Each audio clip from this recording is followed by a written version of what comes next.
Well, happy Good Friday, everyone. I figured I would start the tour where I left off last time. So if we kind of look up where we left off last time, there's the Radiant and Fireglow and Bihu and my Red Dragon. So we're gonna start kind of down here in the forest bed. This is my Acer Pictum Hoshi Yadori. Hoshi Yadori, I think is how it's pronounced. But I just love the variegation on these big leaves. And this one starts off with this green and yellow, and it kind of fade, or I guess as the summer progresses, it changes to more where the yellow is. It becomes kind of like a light green, and then the green kind of becomes like a bluish green. So all year, this one looks amazing, and each leaf has a different variegation in it, so it's not uniformed. So this Hoshi Yadori is once again kind of right here, so it's kind of a spotlight as I'm driving up and down my driveway, and right here kind of next to what will hopefully be a path soon. You can see the deer came in and ate some of the leaves off the branches, and usually if it's like a bigger tree like this, I don't worry about it as much, but some of my smaller trees in this area, you'll see that I have some chicken wire cages around them to prevent them from eating the whole tree. But some of this early spring, they went through and ate most of my Japonicum leaves, like completely down to the ground. Even some of my bigger ones that are about this big, they ate like every single leaf off of it. So I gave them some liquid fertilizer, so hopefully they'll start pushing some leaves back. But yep, we'll kind of see that as we kind of work through my front forest bed. So Acer Pictum Hoshi Yadori.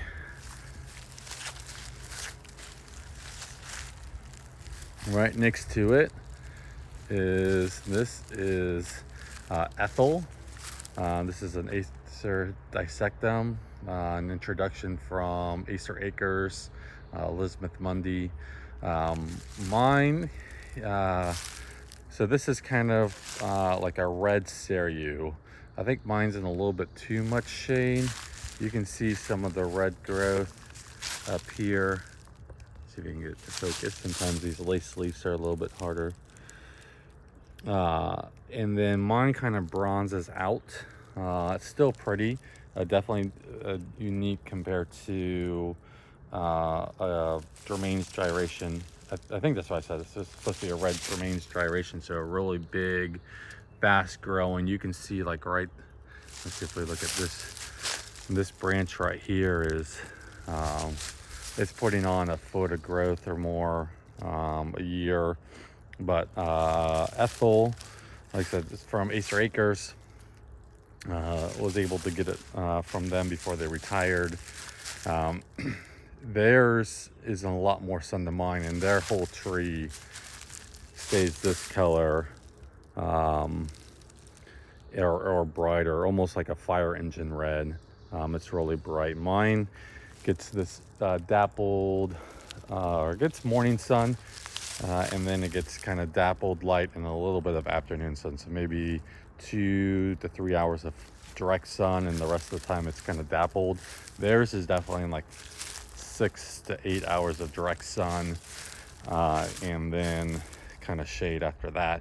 So I might move this one just to kind of bring out more of this beautiful red color. But right now it's a really cool tree, really fast growing, kind of like Germain's gyration. It kind of, you can kind of see the trunk on it as it undulates, and the branches kind of go everywhere. So this is no pruning, this is kind of how it's naturally grown. And no shaping. I've shaped some of my other trees, but this one I've just kind of let it go.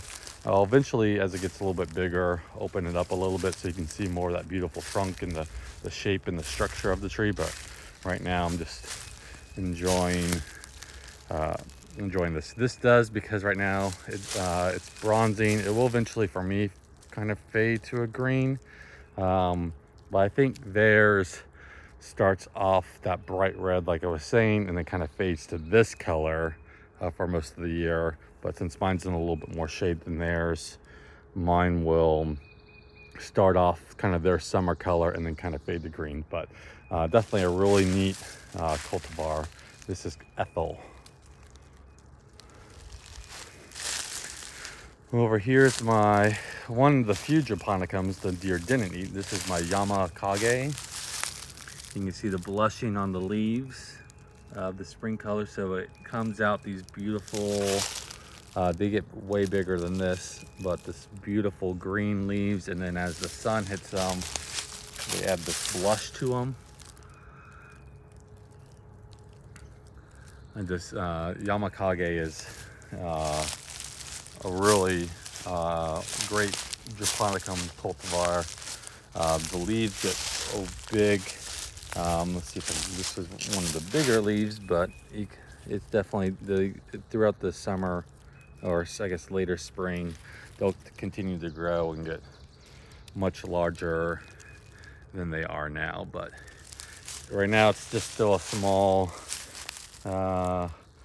tree. I planted this one here maybe 2 falls ago, so this is maybe the second spring in its spot, but just still a beautiful tree. Yama Kage, Acer Japonicum. Alright, so let's kind of walk down this way. This here is my Inaba Shidare, I think that's how it's pronounced, Inaba Shidare. A beautiful red lace leaf. I put this one here where there's kind of a gap in the tree, so definitely get a little bit more sun than some of the Yama Kage or the Ethel just next to it. So that way it can really bring out the red color of these dissected leaves. This one apparently holds its red very well in the shade. I planted it here in the fall, so this will be my first year with it. But so far I'm happy with it. I love the color, the deeply divided leaves off of it. So we'll see how this one does. Hopefully it keeps this red throughout the year. I kind of was hoping for a good red to kind of help balance out some of the greens and some of the different colors I kind of have in this area. So this is my Inaba Shidare. Kind of right next to it, over here, this is Orion. And Orion got a little bit of frost damage. So those that have watched the last few videos will know that last Thursday morning we had a 28-degree night. All leading up to that, we had 80-degree days, and it was like 60 degrees at night. So the trees definitely were leafing out. Let's see if we can, and we're full leaf, and then we got that random 28-degree night. And so I've got some frost damage on a lot of the trees, and you can kind of see even the deer have kind of nibbled on this one as well. But Orion, this is my second spring with it. I planted it 2 falls ago. It gets this beautiful red color, and then the nice thing about this one is instead of like some reds where it's red, then it kind of goes green, and then it turns red again, this one actually will have a yellow fall color, so kind of to mix it up a little bit. You can see that it's starting to push some new growth. So a really pretty yellow fall color. This one kind of stays compact, so that's why I have it in front of the Yama Kage. So this one will grow big, kind of fill that space. Ethel will kind of fill that space. Ethel right here. I got a rhododendron that stays pretty small. That one will only get maybe 3 by 3. Let's kind of give it a evergreen backdrop too. So, and this one will stay kind of a more small shape as well. So Orion, this one will grow more wide than it will tall. So kind of a toadstool type shape. So like giving it plenty of room to grow out wide and kind of fill in the space, but still be low enough to kind of see the layers of trees and stuff behind it. Over here is my green mist. Once again, like a green lace leaf. This one has a really beautiful dissected leaf on it. Once you can kind of see the ones closer to the top of the cage where the deer have munched on it. So once again, why it's kind of protected to kind of help make sure it doesn't eat this whole tree as it's it's still kind of small. This one's been here probably I think I planted 2 springs ago. Got a little bit of frost damage, but not too bad, not especially compared to the other ones. But I just love the light green color of green mist, and they'll definitely, as the summer goes on, become more of like that emerald, dark green look to it. So it's a good lace leaf. And so right now it's still small, so I haven't really shaped it up or pruned it or anything, just kind of letting it get some size on it before I start really messing with the shape. But since it's right here, I'll probably do a little bit of shaping to it, but we'll see. We'll kind of let the tree kind of decide how it wants to grow. So we had a tree I had to take down because it was rotten. I was afraid it was going to fall during a windstorm. So there's the stump right there. It was probably a good 80-foot tree. And luckily it broke in half and kind of fell back along itself, and completely missed my my tree right here. This is Kuno Nagishi, I think is how it's, or Nagishi, I think is how it's pronounced. It's an Acer Sieboldianum. Oh, I don't want it to flip. There we go. Let's see if we can keep my camera not flipping upside down this time. But beautiful variegation. Beautiful variegation. Sorry for the camera work, still getting used to this stabilizer and making sure that I control up a beautiful variegation on the leaves. It gets kind of more of that sand dusting. Each leaf is different. Let's see if I can zoom in.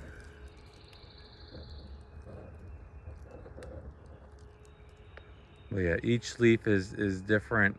It actually holds this variegation very well throughout the year.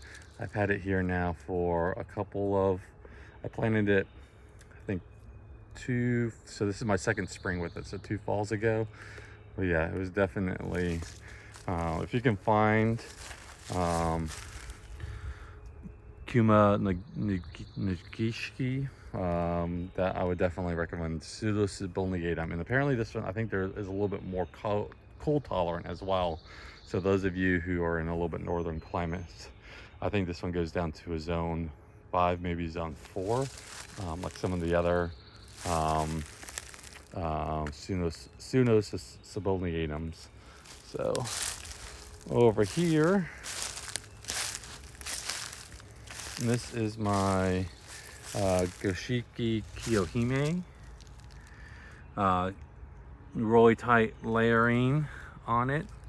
The spring color, I think this one's in a little bit too much shade. You can kind of see some of the spring color down there near the bottom. For me, it comes out like this bright red, but it only holds it for 3 or 4 days and it kind of fades to the green. But even for those few days where it holds that color, it's pretty neat. And then it kind of is, I've heard it described kind of as a mix between Shigira and a Mikawa, and I definitely agree with that. With that tight layering, you can kind of see how it's growing up with its branching. It kind of looks, the shape kind of looks like a Shigira, but the leaves in that look more like a small Mikawa type leaf. So Goshiki Kotohime. Let's see, continue down the driveway. Over here is my Ryusen. So kind of more brighter green. in the more or bright green leaves in the spring, and then they kind of fade to a dark green. This is definitely a very pendulous one, so you have to train it up.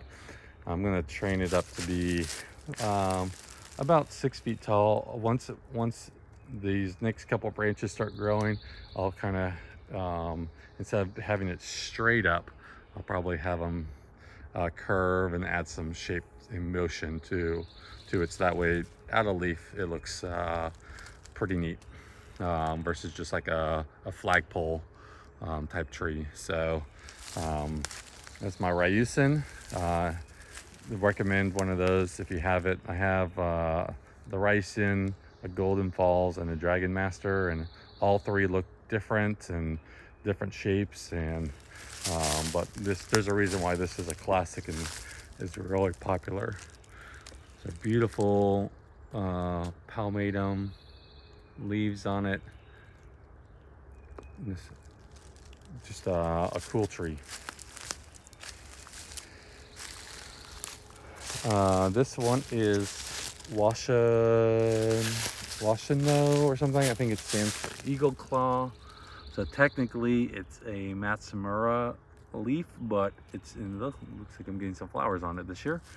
But it looks kind of like a lace leaf, but it's definitely a Matsumura leaf, and it has the serrations of the leaves, kind of making it look like an eagle claw.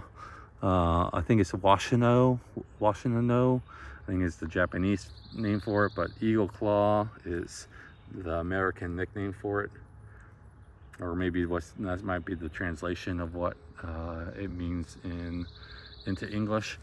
But yeah, a beautiful tree. One of the, it kind of gives it a unique shape with it, with the leaf compared to like a traditional palmatum or even another Matsumura type of leaf on it. Beautiful green. This is my second spring with it. I planted it here a couple falls ago. So yeah, definitely, if you can find this one, I would recommend it. It's a good grower for me. Right next to it is one of my smaller Mikawas. You can see there's a little bit of frost burn on the tips of the leaves. There was a bigger branch back over here, going that way, and actually one going this way, but before I could get the cage around it, during the winter time, the deer walked by it and broke the branch off.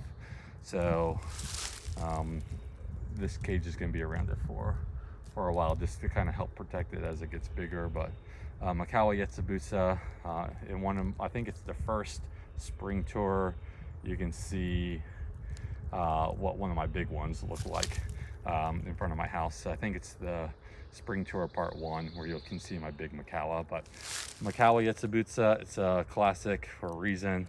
Love the green, fades to a dark green, and then beautiful red fall colors. Over here is my Beni Schishihenhe. I just love the pink variegation on it, so I gotta prune out some of these. If it's the whole branch is green, then I gotta make sure that I prune it out so that way it doesn't take over or doesn't revert. But this is what they should be looking like. This beautiful pink and green, and then they'll eventually kind of fade to kind of more looking like butterfly, where the pink will turn kind of to more of a cream. But I have this in a lot of shades, so it's really able to pick up that pink. It kind of gets, it just this dappled light all day long. I don't think it ever is really in any direct light. It's just in dappled shade and high shade canopy all day. But the spring or that really brings out this pink color for me. You can see it even all the way down, just that beautiful pink variegation on the leaves. This here is a really good grower for me. I think it was, or is, Mr. Maple's logo in their period. It's a Beni Schishihenhe leaf, but it is known to revert. So just if you get a branch that's all this color, even this one that's mostly that color, I might just prune it back to where the variegation changes, just to make sure that I keep this beautiful color. I don't want it reverting on me. So Beni Schishihenhe. Let's see if we kind of walk through my woods. I have one of my smaller Japonicums. This is Attaryi. This is a really divided leaf. This is luckily with the cage around it, one of the few that the deer haven't eaten, that are one of my Japonicums, but a really deeply divided Japonicum leaf. We get big like most other Japonicums, not the biggest. There's definitely some bigger ones out there, but definitely still the size of my palm or bigger. So I just like the dissective nature of this one. Not quite as divided as Maliki Jaku or longwood. Those ones are the division goes almost all the way back, so it looks kind of more lace leaf, but it's still heavily divided. So this is Attaryi, I think is how it's pronounced, Acer Japonicum. And like all Japonicums, amazing fall colors. So that's definitely what Japonicums are known for, are their fall colors. And so I have them kind of scattered throughout my yard. And unlike the palmatums, where the fall color is determined on the temperature, Japonicums, from my understanding, are based on the light. And so that's one reason why they get a consistent fall color every year. The temperature doesn't affect it. It's based on how much light is available during the day. So they know when to kind of start shutting down and cut the chloroform going to the leaves to produce that beautiful fall color. So kind of in front of it, this is my bigger Maliki Jaku or dancing peacock, and you can see just how much more divided those leaves are and how it goes all the way back. This one here has amazing fall colors. There's a reason why it's really popular. You can kind of see, got a little bit of frost damage on it from the 28-degree night, and then actually a couple nights ago we dropped down to 37. So 2 Thursdays ago we dropped to 28, and this Thursday of this week we dropped to 37. So we had a light frost. I don't think the light frost luckily did anything, and it looks like it's pushing new growth, which is great. Got some flowers, so hopefully maybe I can get some seed off of it. I'm not sure if seeds for Maliki Jaku are viable. This is my second year with this Maliki Jaku, but I just love that the shape of the trunk, how it's going to be shaped. Like I had this one in dappled light, so it should produce like big leaves, because I think Japonicums, the more they need to have definitely dappled light, but or they need to have some light, but and if they're not in full sun, the leaves will definitely get a lot bigger, and you can see how big those leaves are down there. So Maliki Jaku, dancing peacock, or Aconitifolium, I think is what the other name for this one. This one kind of goes by a bunch of different names. So some of them are Latin, which is the Aconitifolium, I think is the Latin name for it. So if you don't have a Maliki Jaku, definitely recommend it. Behind it is this one got destroyed by the deer. This is one of the ones I put a cage around it, and everything kind of above the cage or outside the cage, you can just see got completely munched on. So it should be hopefully pushing some new growth here shortly. Gave it some liquid fertilizer. Luckily has enough leaves on it that it's not going to die. He'll be able to take in some chlor or some light. But this one here is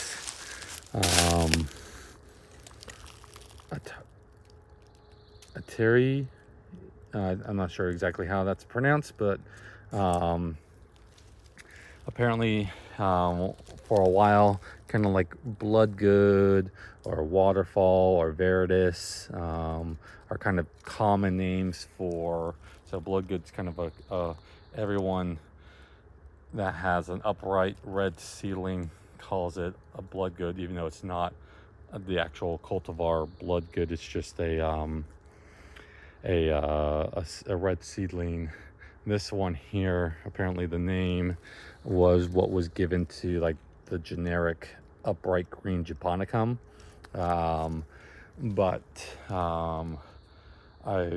Acer Acres was able to track down the original form that JD Vertrees talks and describes in his book, and so this is the actual form of it, and not just a generic seedling of it. So luckily I was able to get one of these, but this one once again has beautiful fall colors. Hopefully within the next couple weeks they'll start pushing more leaves, so that way it'll fill back in. But yeah, one reason why I keep kind of cages around them, I have 20 or 30 deer that kind of live in my woods, and this is kind of what they can do to some of my trees.